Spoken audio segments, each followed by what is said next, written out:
శ్రీ చైతన్య మహాప్రభు మీరు వచ్చింది అందరికి కృష్ణ ప్రేమని ఇవ్వడానికి. ఇలా సంహరించాల్సి వస్తే ఈ కలియుగంలో అందరినీ సంహరించాలి, అందరూ దుర్మార్గులే ఉన్నారు, కాబట్టి వాళ్ళపై దయ చూపండి, వాళ్ళ కృష్ణ ప్రేమని ఇవ్వండి అని వేడుకుంటారు.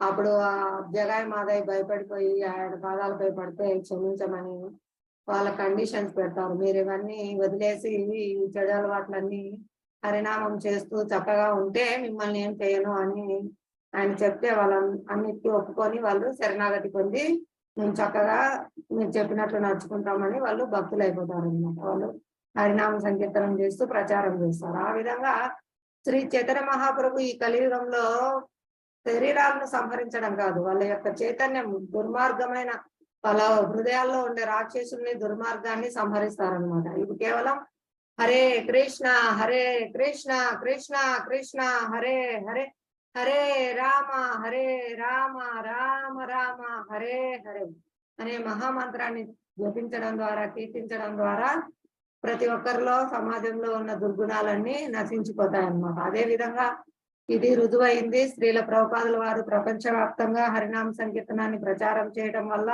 అందరూ దానిని స్వీకరించడం వల్ల కేవలం నరకప్రాయమైనటి ఘోరాతి ఘోరమైన స్థితిలో ఉన్న వారందరూ, 4 నియమాలు ఉల్లంఘించే వాళ్ళందరూ కూడా వాటన్నిటిని సులభంగా వదిలేసి వాళ్ళు హరినామ సంకీర్తనంతో చాలా సంతోషంగా ఆనందంగా జీవిస్తున్నారు అన్నమాట.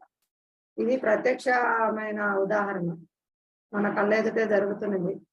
ఈవెన్ మా జీవితాల్లో కూడా నేను కూడా ముందు అజ్ఞానంలో మాంసభక్షం చేశాను. శ్రీల ప్రభుపాదుల వారి దయ వల్ల, హరినామ సంకీర్తన ప్రభావం వల్ల మేము కూడా దాన్ని సులభంగా వదిలేసాము, వెంటనే వదిలేసాము. అది హరినామ సంకీర్తనకు మహత్తరమైన శక్తి మనలో దుర్మార్గాలన్నీ నశింపజేసి మనకు అమృతమైన కృష్ణ ప్రేమ ఫలాన్ని ఇస్తుంది.